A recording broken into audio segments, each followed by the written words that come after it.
In Scotland, there are some classic routes which make for an amazing day in the mountains, such as the Ring of Steel from Ben Nevis and Anchelic in the Northwest Highlands.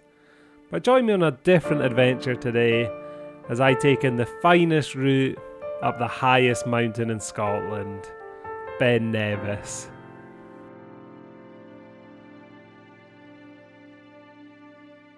Well, good morning and welcome to another adventure today. Now, I'm currently in the North Face car park for Ben Nevis, which is the highest mountain, not just in Scotland, but the whole of the UK. And I'm going to be attempting this via a classic route. So I'm going to get ready, set off, and I'll tell you more about this adventure as I make my way up.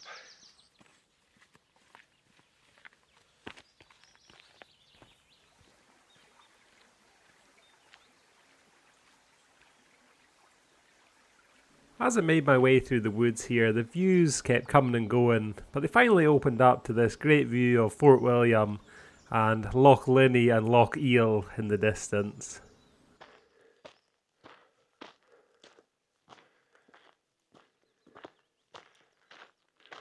So it looks like the midges have arrived in force, come through the woods there. So I wasn't hanging about, but the views are open right up of Ben Nevis. Take a look at this.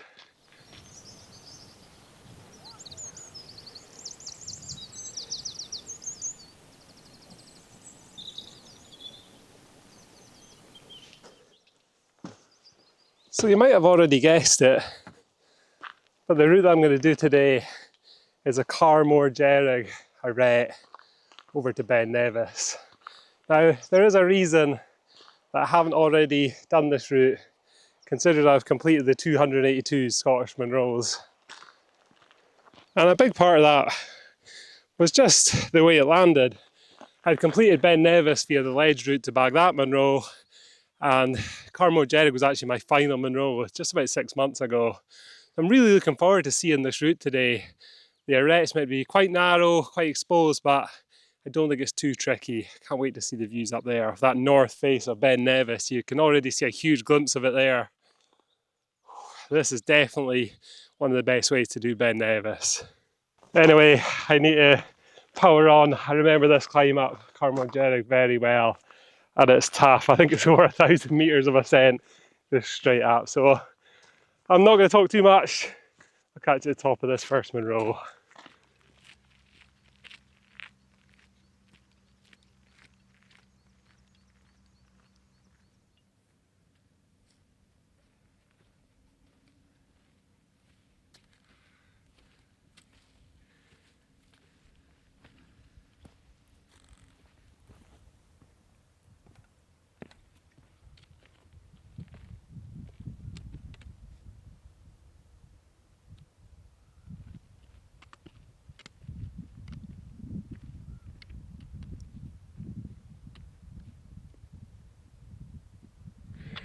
This is tough.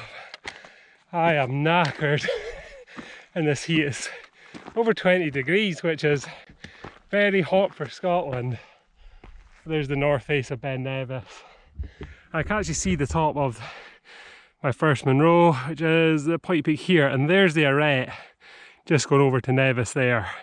I knew this pull up was tough. I'm hoping there's going to be water up here, as I've drank all of mine. I'm pretty certain there is. So yeah, should be up there quite soon.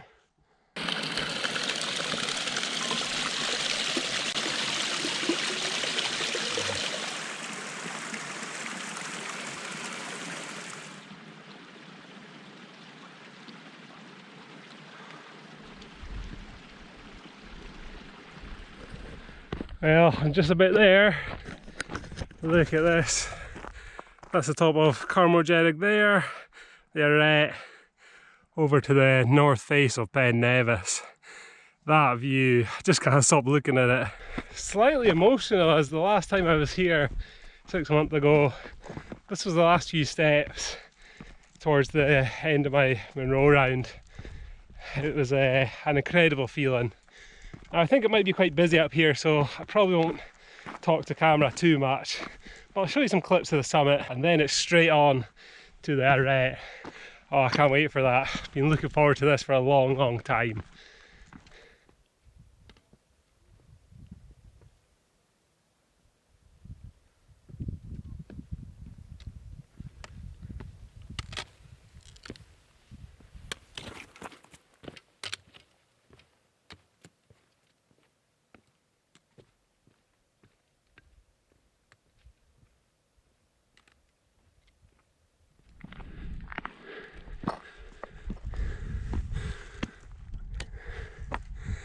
Well, would you believe that? Nobody up here. My 11th Monroe of round 2. Certainly a lot busier last time I was here. Look at these views though. Oh, what a viewpoint. Full look at the arete now too. It's going to take me across here. A bit of descent and then up to the top of Ben Nevis. I'm going to get a quick bite to eat here. As you can probably hear, I'm out of breath. And then I'm going to head over that arete. Wow.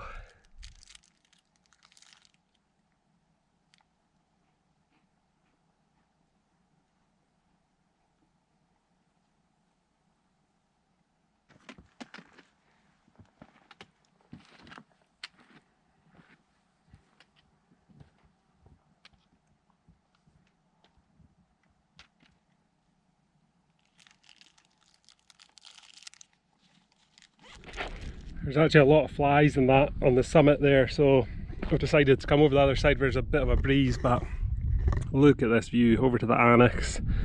1, 2, into the Ring of Steel, which I've done recently again. Biddy and Nambian there, and then yeah, there's the route. So yeah, I'm not going to linger here, still got a lot of distance to cover. So yeah, let's crack on with this arete now.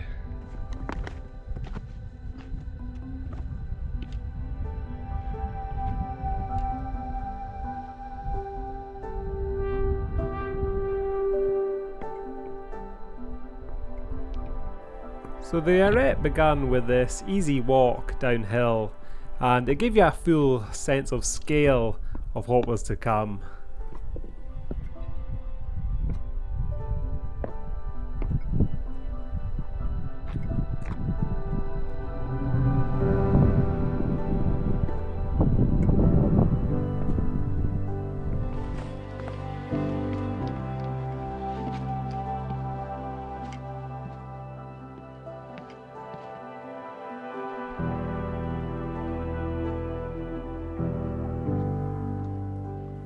I would say that once the ridge levels out here, you can either take a bypass to the left or right, or stick to the crest of the ridge. Now, the scrambling doesn't get much more difficult if you stick to the crest, but the exposure is quite significant in some places, as you'll see coming up.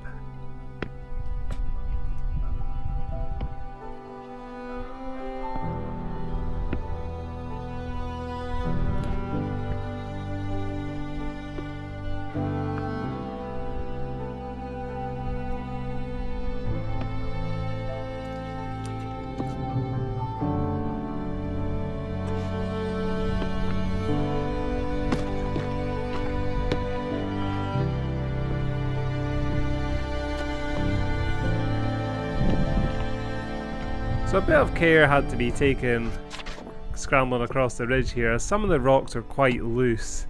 So I was always checking them just to make sure they were secure before putting a bit of weight on them.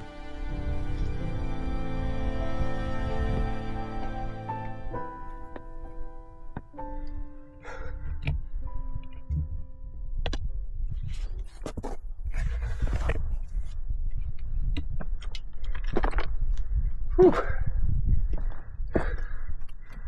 Oh, that's fun.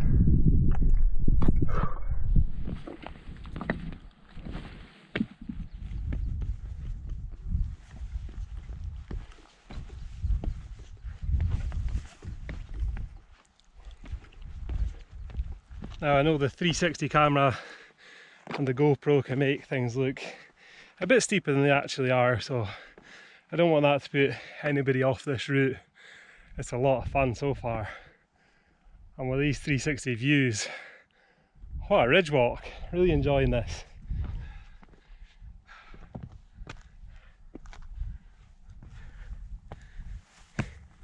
That was enjoyable.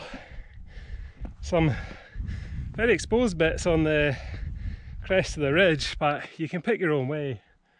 Make it as easy or difficult as you want. Plenty of bypasses, and just follow the crampon marks if you're not sure. Plenty of them. So yeah, now for the other half, it drops down really low here and onto the summit. How impressive does Ben Nevis look from here?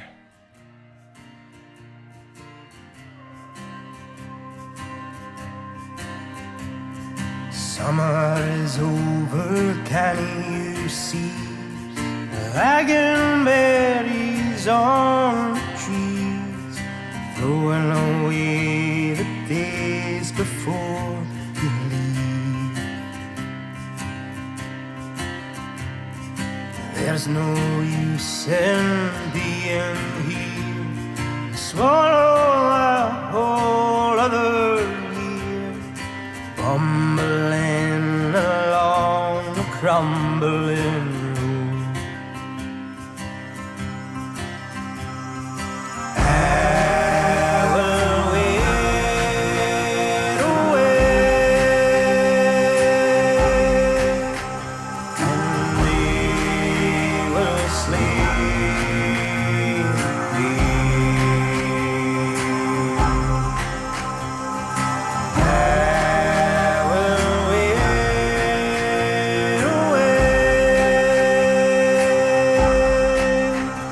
and they will sleep.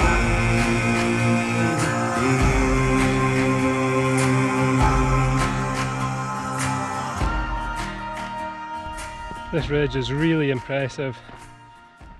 Just about at the lowest point now. I feel like I'm within touching distance of the north face of Ben Nevis. It's like nowhere else. This has to be the best approach to get up Ben Nevis. I mean, the tourist path is obviously the most popular, probably one of the most popular routes in Scotland. I'd say this is a much more scenic way to do it. And the scrambling is not too difficult.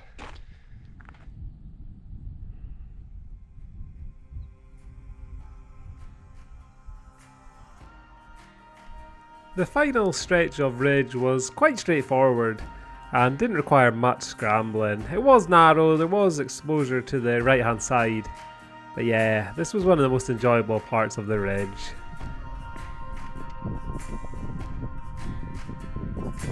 Dawn is singing, oh, you are song, breaking through the fire and flame, hoping the moon won't lay the shadows wrong. You will speak with your own head. Who's the one who made your bed? Sighing as the answers come along.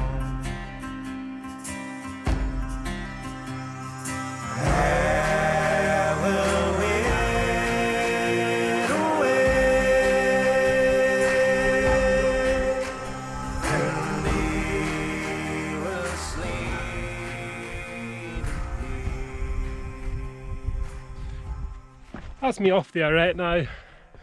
One last thing in the tail to get to the top of Nevis is this big boulder field. My legs are so tired. With over 1,000 meters of ascent so far, this is not what you need.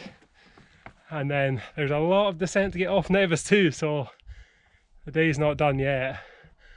Anyway, I'll check in at the top of Ben Nevis, the highest point in Scotland.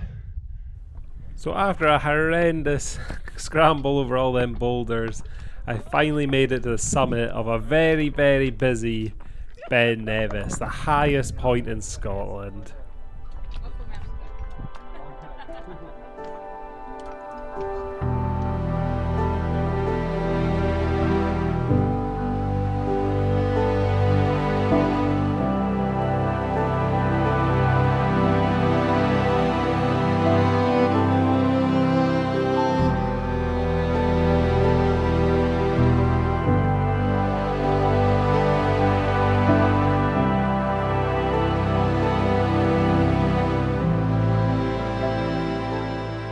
Even though it was really busy, there were some spaces to sit and take in the views. I especially liked the view over to Tower Gap, up Tower Ridge, and you could see climbers dropping into the gap, so I spent quite a bit of time watching all the climbers over there.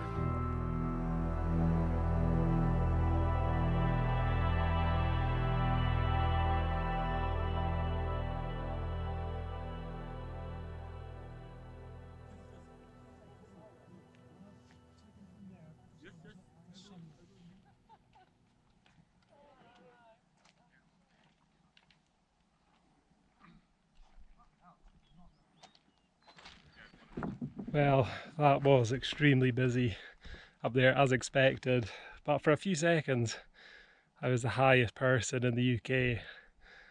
Oh, look at this view. This is down to the Steel Falls down there, the whole Mor range, Binnion Beg, Binnion Mor, Scuravame, Stob Ban, and the Ring of Steel in the middle there. I have to admit, it was a bit busy up there for me, to be honest. Hoaching is the word. But the views were still spectacular. What a day on that ridge. Really enjoyed it. Just heading down now, down the tourist path as they call it. Looks like a desert going down here. Really well trodden path. And I'll go down to the halfway loch and then cut off there back to Turlundy to the North Face car park. I might show you a little bit of that. I'll give you my review of my day once I get to the bottom. So there's the halfway lock-in, it's known as. The zigzag path that came down there, really busy. Nobody on this path though, which is good. I'm just going to drop off the side here, take me back to the North Face car park. I am knackered. 4 o'clock, so I've been on the go for 8 hours. Maybe another hour, maybe just over to get back to the car park. Okay, so that's it. Back down on the main path, down to the North Face car park. I am knackered, like I just said before. That is a long day, a lot of ascent down Two Monroes. But I'll rate that. I haven't actually rated that route, even though I've done the Two Monroes previously, but it's got to be a solid 9 out of 10. I've been looking forward to that a long time, and hopefully my video done it justice. It's one that I always wanted to capture on video, so hope you guys enjoyed it. So thanks for watching today. I've only got about another 20-minute walk back in my van, so hopefully you'll join me for some more Monroes in the next one.